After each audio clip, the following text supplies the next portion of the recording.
much worse. I'm gonna run you down. I'm gonna be the one who puts you in the ground. Them shackles are too good for you. You won't last that long.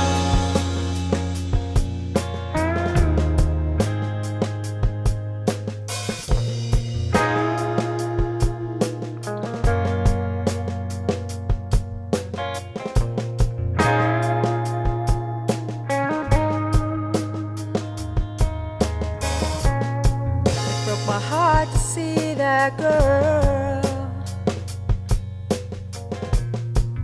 Can't deny it was you.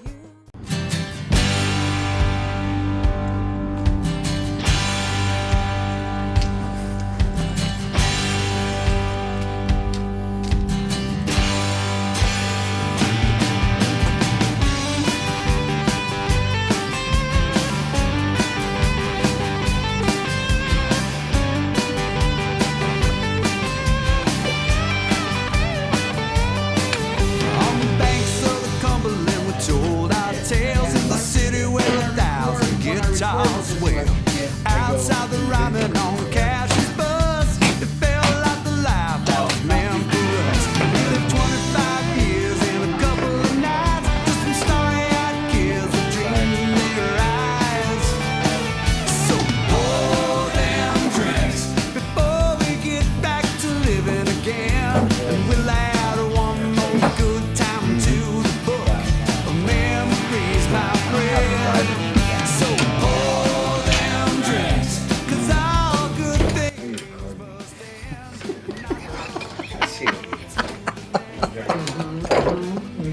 end. So what were you saying about this person? What's that?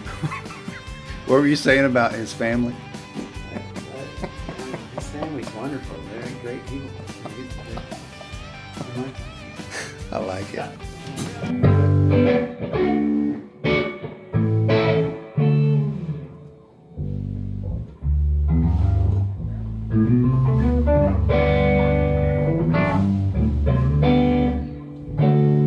Summer nights. All right, 1, 2, 3, 4.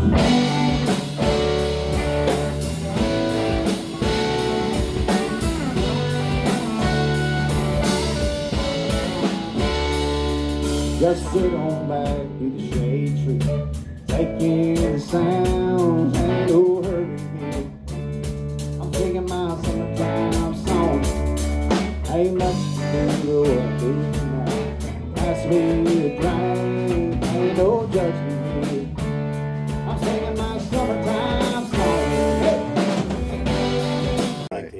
song. On to some more questions about the band. Just tell me what it's been like working with somebody like Greg Kirby. Well, I've been playing with Greg this is my third band with Greg. And what's it like? Yeah. Is he gonna see this? I mean, do you like him? No, but he's good. He's a good drummer. Yeah. So if you get a drummer that's good, you fake it till you make it, right? Mm-hmm. You want him to think you like him, or he's gonna bail. Exactly. So yeah. No, I don't like him. Yeah. Mike, do you like Greg Kirby? He's okay. He's all right. You know, he rehearses 3 miles from my house. You know, so He's convenient drummer. That's a big plus. He's a convenient drummer. Exactly. Yeah. So what is the worst thing about working with Chris Paulson? Well, East Coast, right? So there's that edge. He's got that edge about him. Yeah, I got to go along with that. I mean, you can't argue that, right? But he has a creative ear. He does. He has a creative ear, and he has an opinion. Right? I'd rather know where. Well, maybe he's that's coming the from. worst thing. Yeah, that might be it. Yeah. Yeah, if we didn't give him a mic, maybe at rehearsals. Mm-hmm. Mm-hmm. He does some Yeah. good clothes, though. He does. Dies by Chris. Yeah. He's so creative. Yeah. Got another question for you. Yeah. Give me a summary of how this first year went with 21 Rails, with all that's going on. Just talk a little bit about this experience with 21 Rails this first year. What was it like? It's gone real well so far. Yeah. It's gone pretty quickly actually. In terms of what we've got done so far. Yeah. Yeah, I would agree with that. Yeah, it's because of the experienced players in the band, right? We show up to rehearsal, we rehearse. We go to a gig, we play the gig, and you know, when you're as young as we are, there's no time to mess around. So I think it's going really well. Yeah. Like you said, it hasn't even been a year, right? When did we start? What month did we I think start? February. Oh, so we're rolling up onto February. Okay. Yeah. Yeah, I think we've got a lot done. Yeah, I believe it. And everybody's got a certain skill set, right? Mhm. It's kind of nice everybody does their thing. It's not on one person. Yeah. That really helps. What's what's the worst part about working with Ronnie Allen? Interviews. I'm not always sure when he's joking and when he's serious. Yeah, that's his humor. That's his humor. Are you serious right now? Yeah. Yeah. Am I joking right now? I can't tell. I don't know. I don't even know if the camera's on. You could just be wanting us to talk. For the record, I actually love his sense of humor. I ask Ken always when he's serious, when he's not. No, I enjoy it. I enjoy his singing and his writing, and his willingness to let us kind of mess with his songs a little bit. Absolutely. You know, Yeah. giving us the freedom to make them 21 Rails. Yeah. Creative freedom. Yep, absolutely. Yeah. What is it about music that pushes you to continue to press into it and create music? Well, it's the creative part. I'm just not ready to stop to quit doing it just yet. Yeah, that's just kind of what I do. I golf. I like music. building songs. And I like performing. Yeah, and I like building relationships actually through music. I've got a lot of really good friendships through bandmates. Yeah. So that's really fun. And then when you like to hang out with people and you can create music, it's kind of a win-win. Yeah. You know, it's very rewarding. Yeah. I just like it. It's who I am. Right? Mm. Making music. Music brings people together. Yeah. It does. Yeah. Tell me a little bit about your music history. Just different experiences you've had that have really highlighted your music career. Well, I started out playing playing punk, and kind of moved from there to more rockabilly and old school country, cowpunk and psychobilly. Probably about 15 years ago or so, actually a little longer than that, I really started getting into like old school classic country and outlaw country, 70s outlaw country music and whatnot, and I pretty much was really into that for quite a few years. And after that, I started listening to a lot of more southern rock, so I getting an interest in that and playing that as well. Yeah. So all those things, anything for me, anything that's twangy, surf music, old school country, rockabilly, southern rock, that's what really works for me the best. What about you, Gary? Yeah, I've been going back to I didn't really start playing guitar seriously until after high school, but in high school I was the guy that followed the bands, carried their gear, learned how to run stuff, be backstage because I just wanted to be a part of it. And then I realized that dude carrying the equipment doesn't get the girls. Yeah. You got to play an instrument. So then I'm like, I got to learn to play guitar and be on stage. And then started putting bands together.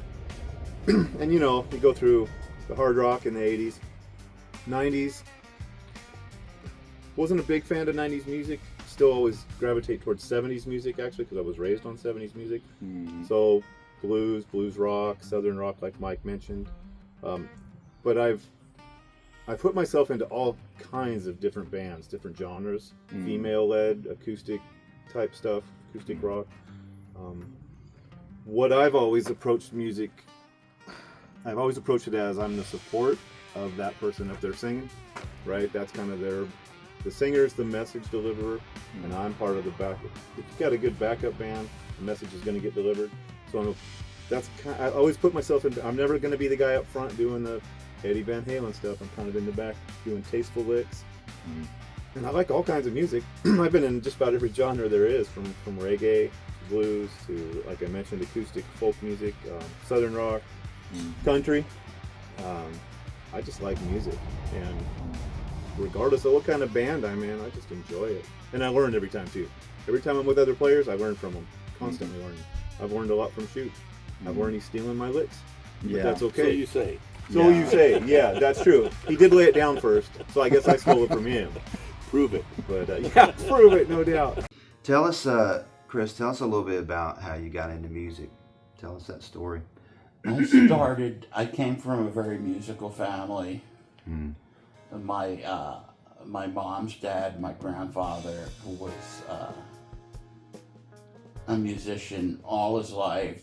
He was a Juilliard graduate. You know, he studied violin. He got in the 40s. He graduated from Juilliard.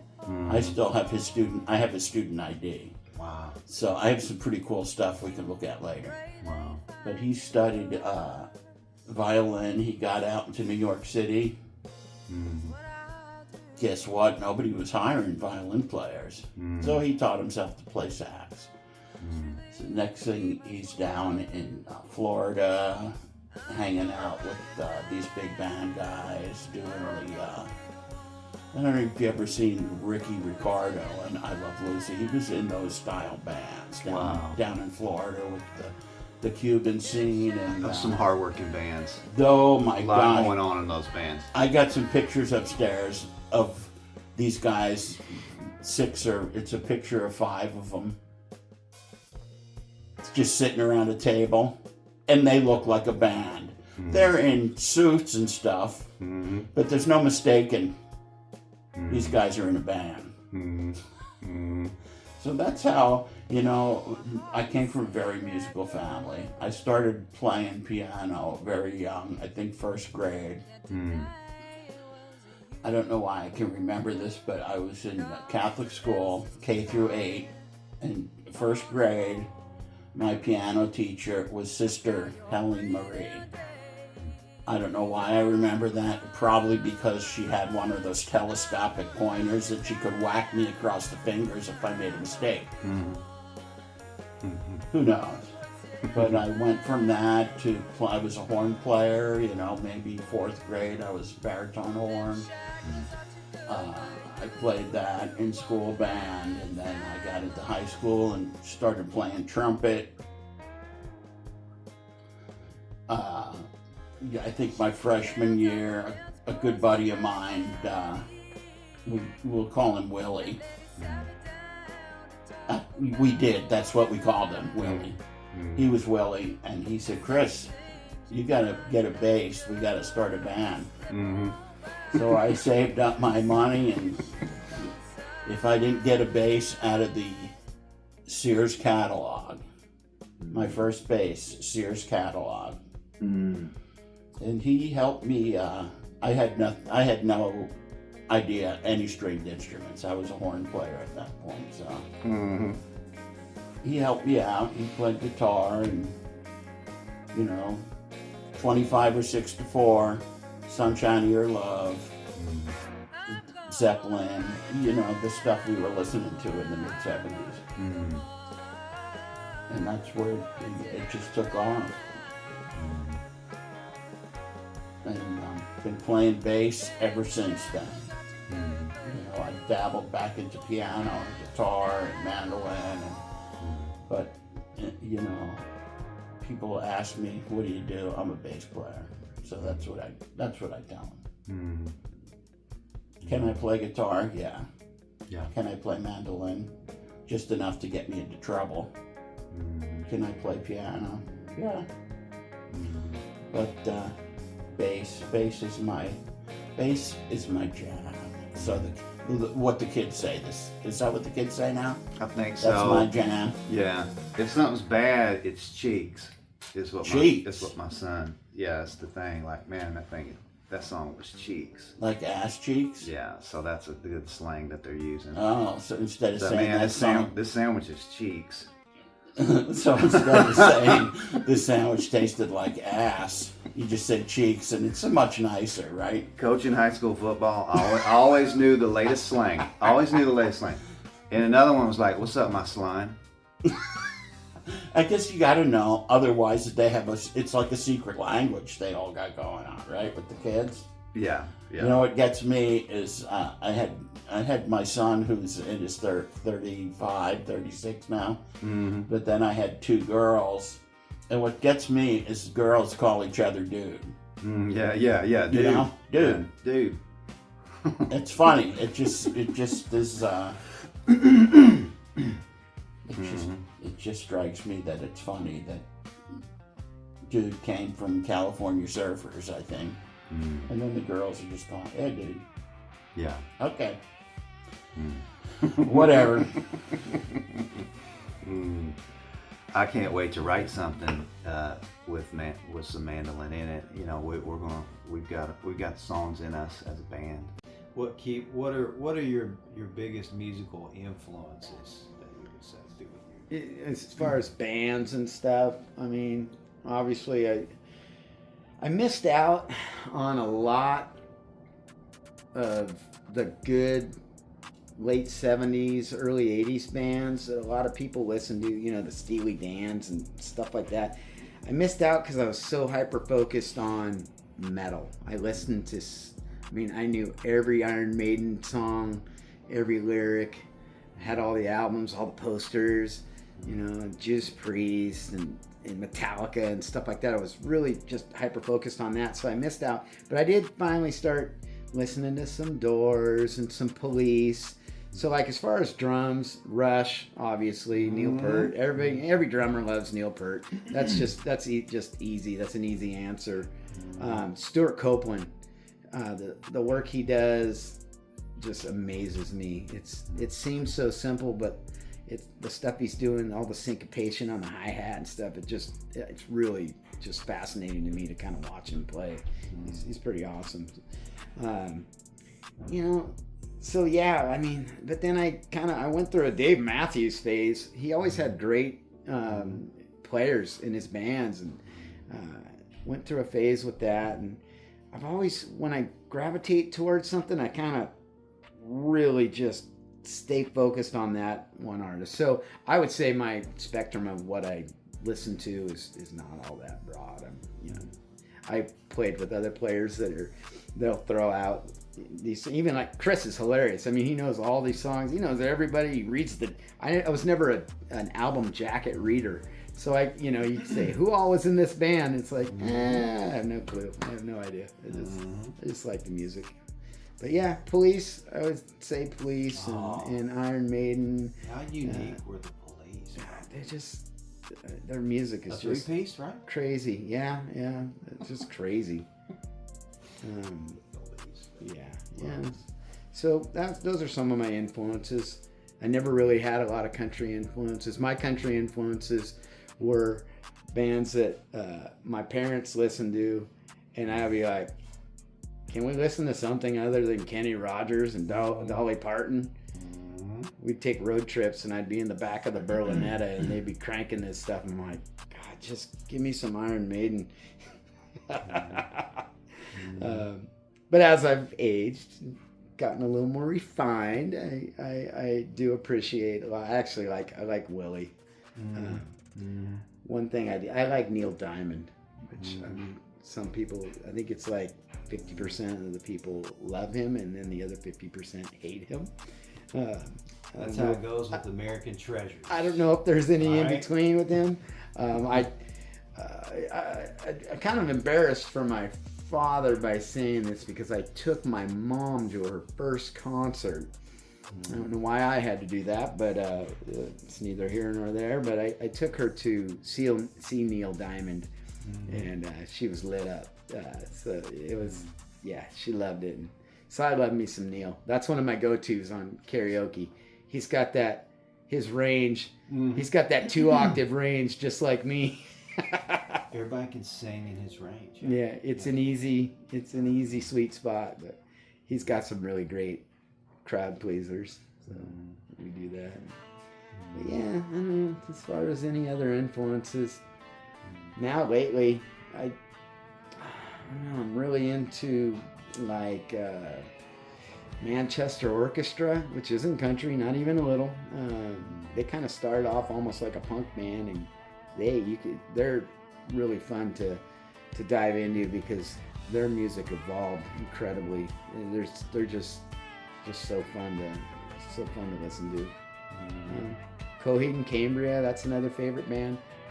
As far as country stuff, Steven Wilson Jr. is like the newest guy that I found that, wow, he's pretty amazing.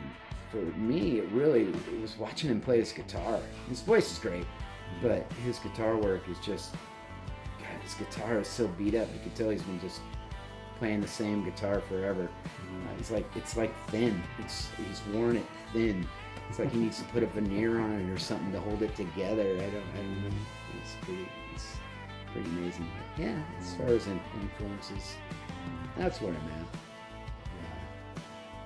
What's the worst part about working with Chris Paulson? The worst part? Well, he's a bass player. And like most bass players, they tend to want to be loud. Why? No, I feel like he's refreshing to work with. Actually, he's just a great guy. He's to the point. Yeah, there's nothing. Yeah, he definitely is a no nonsense dude. So as far as the worst thing, I don't know. I can't even really. I mean, every once in a while, like you, he takes his shoes off and stuff like that. But I mean, other than that, he doesn't have a worst part. I like him. I love him. So yeah. First 2 words out of his mouth when I met him was what? First 2 words. No, it's 4 words. First Trying to words think. out of his mouth. Are you talking about at the band room down at Mario's place in Auburn? Yeah. One of those first words. I might have, like many times maybe I wasn't paying attention. They were, "You're in my spot." You're in my spot. That doesn't surprise me. He seems like You're in my the spot. type of person to have a spot. What is it about music that makes me want to keep pouring into it? I think music has always been a part of my life. My parents, they always had amazing music playing in the house. Music was a part of doing chores. Music was a part of working with my dad. First thing my dad would do when we got to the job site, because my dad was a contractor, he built houses, and first thing he'd do is plug in the radio. He taught me that. It's like, you want to get your day started right, plug in your radio, get you some music going, finish another cup of coffee, and then get after it. So, and music was a part of the entire day. All the different influences. You're talking about Smokey Robbins, Sam Cooke. My dad loved playing that stuff, as well as Hank Jr., Merle Haggard, Johnny Cash, Willie Nelson, all the greats. And my mom, she would be on stuff like Exile, Alabama, Dolly Parton, of course. And then the bluegrass side. My dad was heavy into bluegrass. Bill Monroe, all his stuff would be playing throughout the house. So all the influences, being brought up around music, in music, having family that's worked in music, it's just, it boils down to the amount of work that you put into it and just wanting to see how good can I be. I don't have to be, I don't have to be any other lead singer. I don't have to be any other type of songwriter. But you pour your creativity out. You try to write the best song you can. musicians try to play the best they can on their instrument, make the song beautiful. And you want to just see, did I write the song? Did I write a song that the world would embrace and love? And I think that's part of the artistry when you're wanting to have a bigger impact with your music. And it just keeps you coming back to the process of trying to write a great song. Whatever song you're feeling in the moment. If it's a love song, you're trying to write the best love song you can in that moment. If it's a anthem, you know, if it's a breakup song, if it's a sad song, whatever it may be, you're just trying to write the best song you can in that moment. Because all the music I've been influenced by, I want to contribute. I want to contribute something of my own and say that I was a part of writing that song, composing that song, making that song beautiful. It's the process. Process of building a song, like Mike Shoup said. Earn your keep. Yep. Dean, tell me a little bit about your core values as a producer. Yeah. So, I grew up with the kind of the classic rock and 60s, 70s classic rock ethos, where my favorite producers really wanted to capture the best vision of the artist. Like they would add in their little bits and pieces, their strengths and things, but it was going to be a good record if you were capturing the feelings that the songwriter intended, right? So I think it's about listening to what it sounds like with just an acoustic guitar or piano, or and really understanding what that core, if you were just sitting around a campfire, what that song's supposed to sound like. And then talking to people to help realize, well, what can we do to bring more to the song in order to welcome more people? Because that's what you want to do. You want to take that feeling that you're trying to share with people from the songwriter, and then make it more welcoming to more people, and fit it into whatever the current idiom is that people are comfortable with. Like back then, it was like singer-songwriter stuff with guitars and bass and drums and some keyboards maybe, right? Nowadays it's different. Now there's electronic parts to it, or like is there dance stuff? That's not really my strength, but as a producer, that's the ethos I believe in, is being able to figure out how to best share the vision of the artist with their fan base or future fan base. Find a way to make it fit in the modern vernacular so that it's more welcoming, so people can hear it. Are you enjoying working with 21 Rails? Oh, hell yeah. It's fun. Part of what attracted me to the sound of this band is that sort of heritage country, but almost like a little epic tip on it. Like some of that, you don't want that lighter lit up. Like there's that feeling you get when you hit the chorus, or you get that bridge and you just pause for a second and then the chorus hits you and slams you in the chest.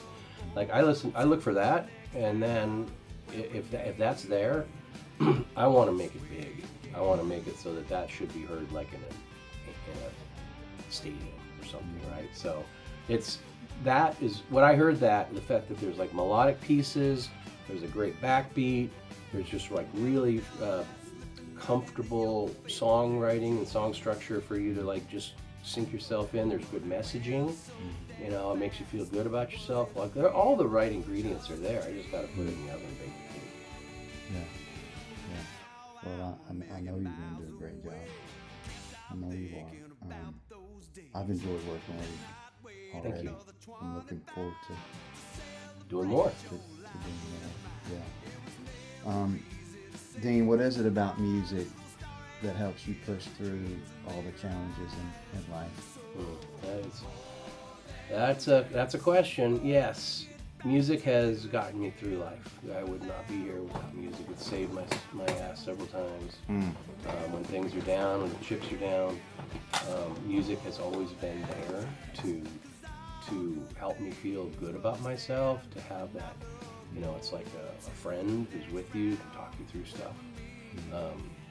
And yeah.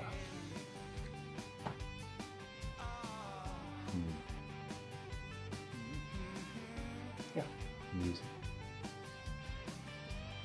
It's there for you. Yeah.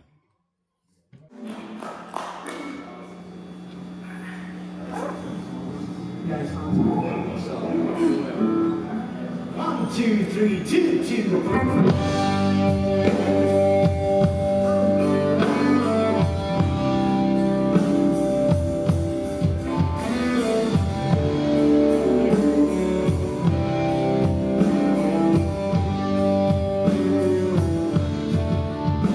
I got the songs in me about faith, hope, and love. Kindness and patience and grace from above. Yeah, I write the songs. I write the songs to inspire you to get up again. You got more in you, reach for the stars. Yeah, I write the songs. Songs about losing in on lonesome hearts, and songs about redemption and playing life's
hardest working man in music, Greg Kirby. Can I get bass as well? Start first and ready to go ahead, Mike, if you're ready. Okay. What are you doing, dude? Tune up, yep. Doing my job. Headphones, Dean? Yeah, your headphones are right here, sir. Okay. These are your phones. Awesome. And your control is this one right here.